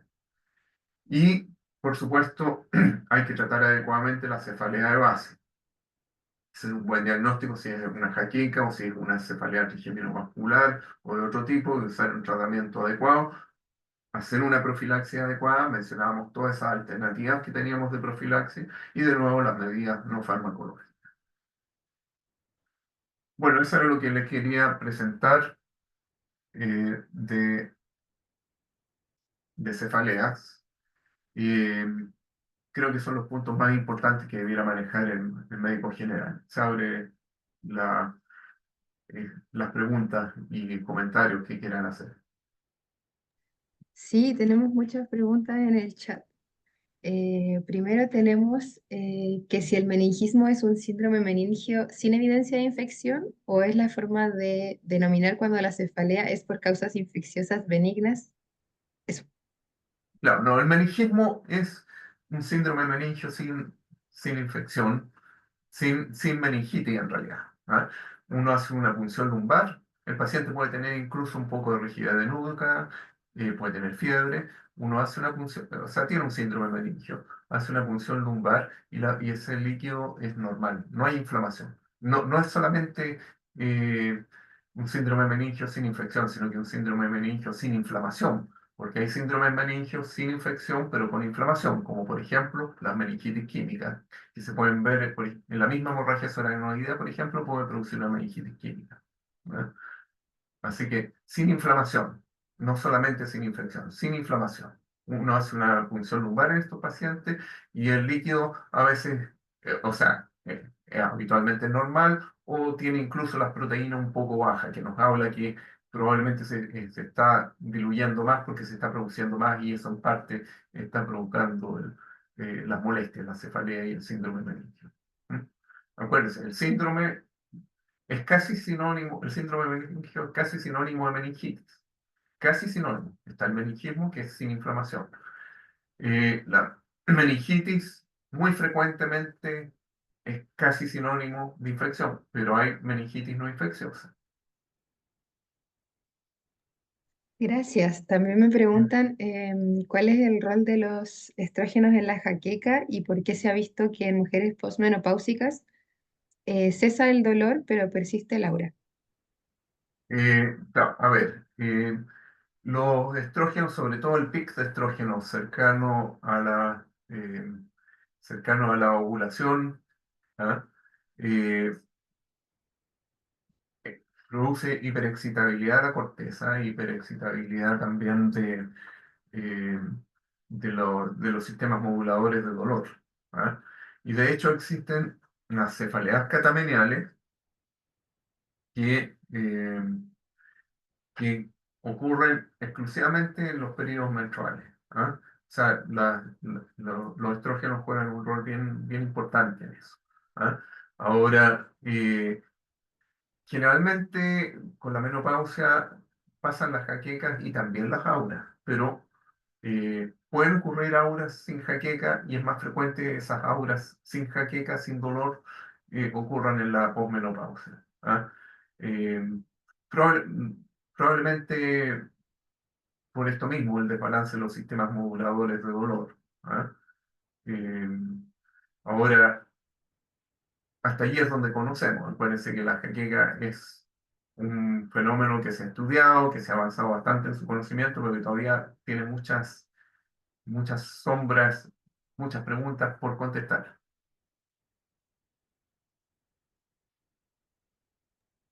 Sí, gracias. Tenemos hartas más preguntas. Vamos viéndolas. Sigue, ¿qué fármaco es mejor para la profilaxis de la migraña y si el consumo debe ser diario? Si el consumo es que, ¿Debe ser diario? sí, a ver, la profilaxis de la migraña es uno toma un medicamento todos los días eh, para que los ataques ocurran con menos frecuencia, menos intensidad. Ojalá no ocurra ninguno, pero eso no es muy realista. Un paciente que tiene 3, 4 ataques a la semana probablemente logre tener 1 o 2 al mes y eso ya es una ganancia importante. Eh, los fármacos son muy variados y uno tiene que hacerlo un poco como un traje a la medida. Tiene que ver qué efectos indeseados tiene y ver qué tan aceptables son para ese paciente en particular. Por ejemplo, fármacos que aumentan el apetito. En una persona obesa uno prefiere usar uno que no aumente el apetito, que puede, como podría ser el topiramato, por ejemplo, que incluso puede inhibir un poco el apetito. ¿Ah? En cambio, uno no va a querer darle ácido valproico, no va a querer darle amitriptilina, que le aumentan el apetito. Eh, Fármacos que pueden producir algo de somnolencia. Entonces, en ese caso, si hay personas que tienen mucha tendencia a la somnolencia, uno puede preferir usar un beta bloqueador, por ejemplo. Un paciente que tiene problemas cardíacos, etcétera. Hay que hacer un traje a la medida, ver cuál es el fármaco cuyo perfil de efecto indeseado es el más adecuado para ese paciente en particular.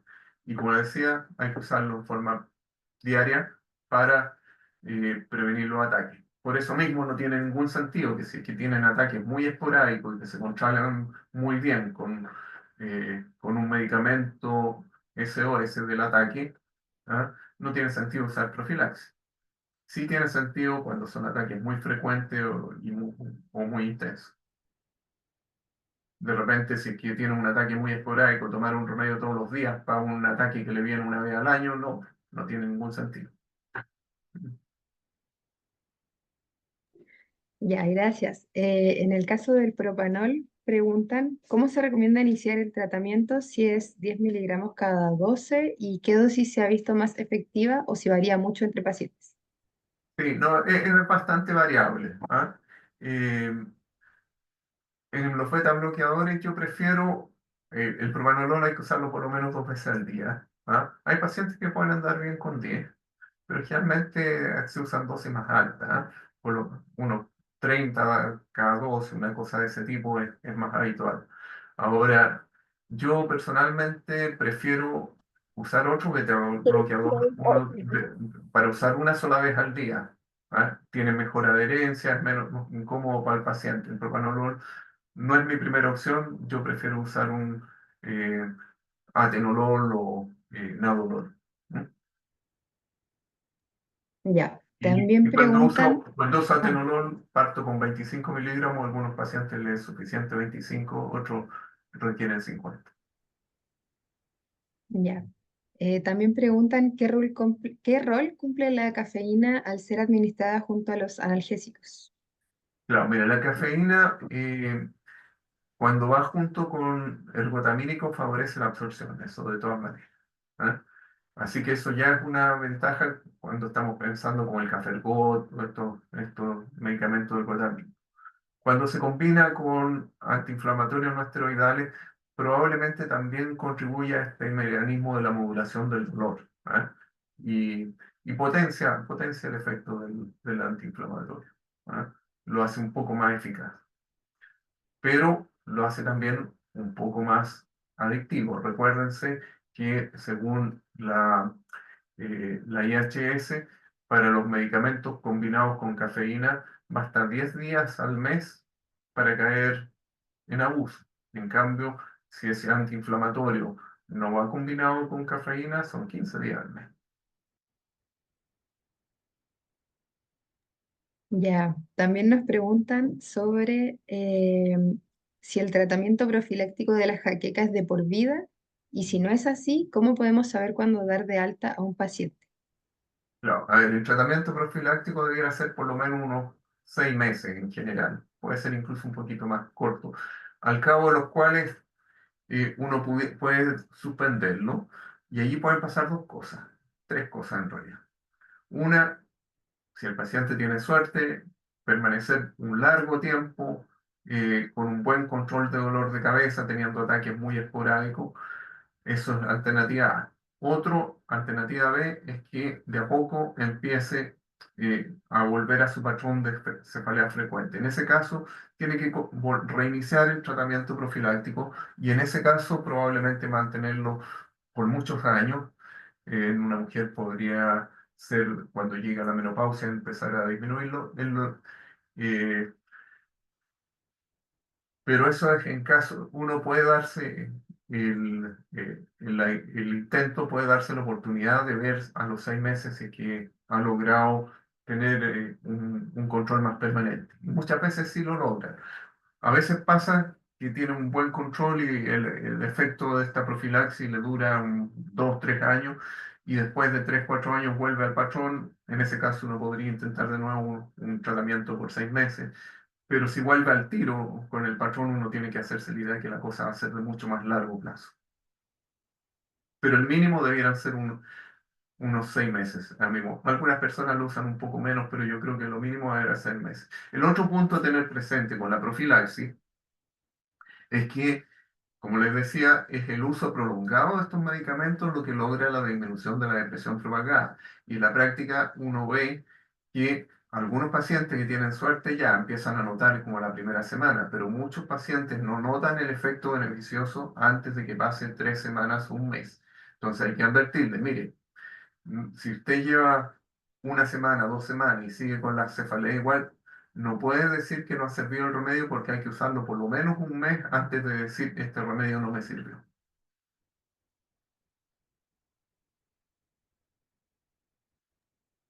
Ya, gracias. También nos preguntan cómo diferenciar una jaqueca de una hiperalgesia. No, ¿cómo diferenciar en una jaqueca una hiperalgesia de una alodinia? A ver, una alodinia significa que aplicando un estímulo inocuo uno produce dolor. ¿Ah? Eso, uno toca la zona y esa zona que no debiera doler o uno debiera sentirse como tacto provoca dolor. Eso es una alodinia. ¿Ah? Eh, una jaqueca es un fenómeno episódico. Una alodinia, una hiperalgesia es un fenómeno continuo, permanente del nervio afectado. Podría tener una hiperalgesia por una irritación, algún problema a nivel de trigémino que inerva, por ejemplo, esta zona, o de los nervios occipitales, pero eso es una cosa más permanente. Uno toca y ve que un estímulo inocuo se convierte en un estímulo nociceptivo. Ya, también nos preguntan si existe la cefalea por suspensión de cafeína. Sí, sí, sí. Eh,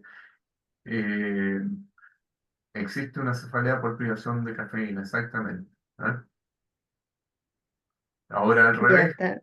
Ay, al revés, en algunos pacientes el uso excesivo de cafeína puede producir una especie de cefalea parecida a la cefalea por abuso de medicamentos. ¿Mm? ya, también nos preguntan qué tan frecuente es que una cefalea por abuso de fármacos se presente con banderas rojas. Eh, no es muy frecuente, pero cada vez que se presente con bandera roja uno eh, debe estar muy proclive a hacer más estudios. Sí.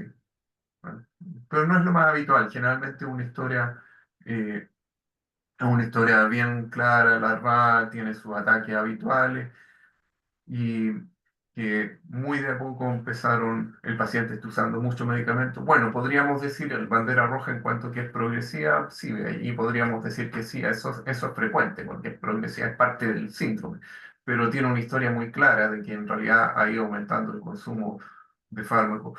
Y de nuevo, si uno tiene la duda en estas cosas, ante la duda, mejor ser proactivo y estudiar. Ya, en un paciente, preguntan si en un paciente migrañoso los GEPANs, ¿qué línea de tratamiento vendrían siendo? ¿Secundaria o terciaria? Y si vendría post-triptanes o ergotamínicos. ¿Y cuál es la dosis de abuso de estos? A ver, eh, los GEPAN son buenos, pero son caros. Yo diría que definir primera línea, segunda línea, tercera línea debe ir principalmente por la efectividad y también considerar estos otros factores como el precio. ¿Ah? Y también los efectos indeseados, como les mencionaba, por ejemplo, los pacientes anginosos que debieran evitar los triptanes, debieran evitar los ergotaminas. Uno debiera plantearle al paciente de acuerdo a la intensidad de su dolor, ¿ah? que usa una primera línea, una segunda línea, una tercera línea, y a veces pueden ser en sucesión, si es que no ha funcionado bien. Para dolores que no son tan fuertes, preferir paracetamol. Para dolores de mediana intensidad, intentar un medicamento como los antiinflamatorios. Y un dolor más intenso, un triptán, un ergotamínico, un Gepant, un Ditam. Los ergotamínicos son los más baratos y están fácilmente disponibles. El tema nomás es precisamente por ser tan baratos y tan disponibles, es más fácil caer en adicciones y automedicarse. ¿Ah? Los triptanes, lo que podría ser una desventaja, que son más caros, es una ventaja en cuanto a que es más difícil que se adiccionen porque le sale más caro. Los Gepant, más todavía. ¿Ah? Eh, Uno puede usar cualquiera de estos tres, son más o menos en cuanto a potencia, yo diría que son parecidos. Ahora, esto es un poco como una llave y una cerradura. ¿Ah? Hay pacientes que responden bien a un triptán y no tanto a ergotamina o viceversa. ¿Ah? A veces hay que hacer un poco de ensayo de error. Pero diría, lo de primera, segunda, tercera línea va más bien en relación a la intensidad del dolor. ¿Ah? Claro, en esa misma línea nos preguntan si cuando es cefalea por abuso de analgésico y el paciente tiene enfermedad crónica, por ejemplo, artrosis, y consume paracetamol o AINE, eh, recetado de forma permanente, ¿qué otro medicamento se puede reemplazar? Ya, bueno, a ver, si el paciente tiene una indicación de un antiinflamatorio por una patología sistémica que requiere inflamación, tiene que seguir usando el antiinflamatorio por esa patología sistémica. Ahora, esos pacientes habitualmente eh, no desarrollan, la gran mayoría no desarrolla una cefalea por abuso. ¿Ah? O sea, el paciente que tiene una artritis reumatoide y está recibiendo antiinflamatorio no va a desarrollar una cefalea por abuso. Es más bien el paciente que entra en este mecanismo de que tengo cefalea, me trato con esto para el ataque y lo empiezo a usar cada vez más frecuente, ese es el que habitualmente cae en ese problema. ¿Ah? Eh, si es que el paciente hizo una cefalea por abuso de antiinflamatorio y necesita un antiinflamatorio sistémico, bueno, hay que ver qué alternativas tiene para ese antiinflamatorio sistémico y allí se verá eh, cuál es la mejor combinación, lo más compatible. ¿Ah? Pero como digo, no es tema habitualmente que una enfermedad sistémica que requiera antiinflamatorio por la enfermedad sistémica desarrolle cefaleas por abuso, aunque no es imposible. Ya, nos preguntan también en una persona con migraña con aura que se supone que no debería tomar ACO, solo Ujú. prostágenos, ¿qué manejo como profilaxis sería lo más adecuado para ella? A ver, el tema de los anticonceptivos en jaqueca con aura es porque aumenta el riesgo de desarrollar accidente vascular, el riesgo vascular. ¿Ah? Eh, Profilaxis, me imagino que se está refiriendo a profilaxis de jaqueca o se está refiriendo a método anticonceptivo. No lo sé, si se puede manifestar por chat o abrir el micrófono a la persona que preguntó. Ah, por jaqueca, dice. Claro, no, puedo usar cualquiera de los profilácticos de nuevo adaptado al perfil de efectos secundarios que tenga esa persona. ¿No?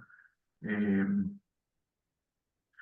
lo que es muy mala combinación es el uso de anticonceptivos y fumar y ser jaquecoso con aura. Si uno tiene las tres cosas, está aumentando bastante su riesgo vascular.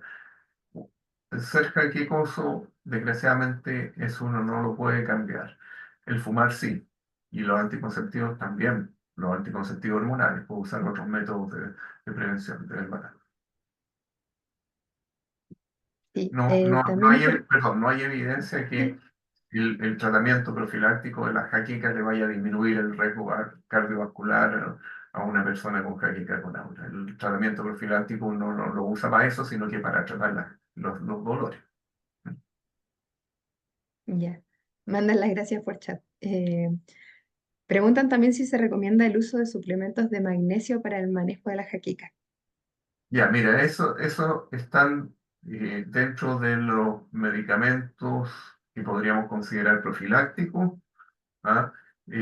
Pero con bajo nivel de evidencia, ¿ah? Así que la respuesta es, eh, caería casi dentro de lo que es medicina alternativa, pero hay algunos case report y cosas que podrían apoyarlo.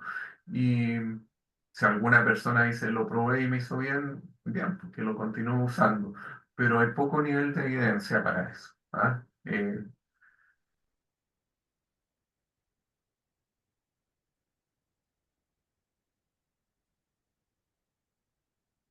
¿Otra pregunta? Sí, sí, sí. Como última pregunta tenemos ¿cómo se manejan las jaquecas en embarazadas y qué fármacos se pueden usar? Ya, ese es un tema bien importante y que te puedo responder que afortunadamente la gran mayoría de las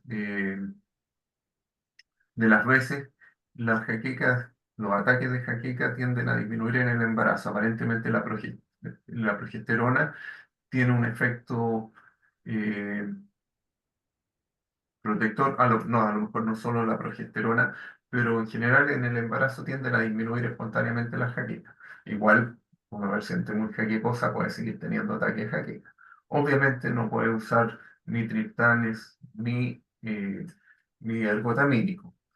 Se puede usar antiinflamatorio. Eventualmente uno pudiera considerar un corticoide dependiendo de la etapa del embarazo en que esté para un ataque muy severo. Se puede usar a- con mucho cuidado antagonista dopaminérgico, principalmente clorpromacina, para un ataque severo también. Mucho cuidado porque puede producir hipotensión. Profilaxis, una profilaxis que tiene algún nivel de evidencia eh, y que se puede usar en embarazadas es la riboflavina. Riboflavina, pero en dosis altas, ¿ah? Estamos hablando como de 200 mililitros. ¿Mm? Y bueno, enfatizar las medidas no farmacológicas. ¿Mm? Eh, Tratar de, en lo posible, de que no se le altere mucho el sueño, que pueda hacer algún grado saludable de ejercicio, controlar el estrés, ¿ah? Eh, Mientras menos fármacos, mejor, pero si es que hay que usar fármacos, están esas alternativas. Siempre teniendo en cuenta la etapa del embarazo en que esté, ¿ah? Porque en los últimos días de embarazo, cuidado con los antiinflamatorios que pueden inhibir el cierre del ducto bacterioso, entonces Eh, pero en general para otras etapas no habría mayores problemas. ¿Mm? Eso, ya. Gracias. Esas fueron todas las preguntas. No sé si alguien tendrá otra para prender el micrófono o eso fue todo.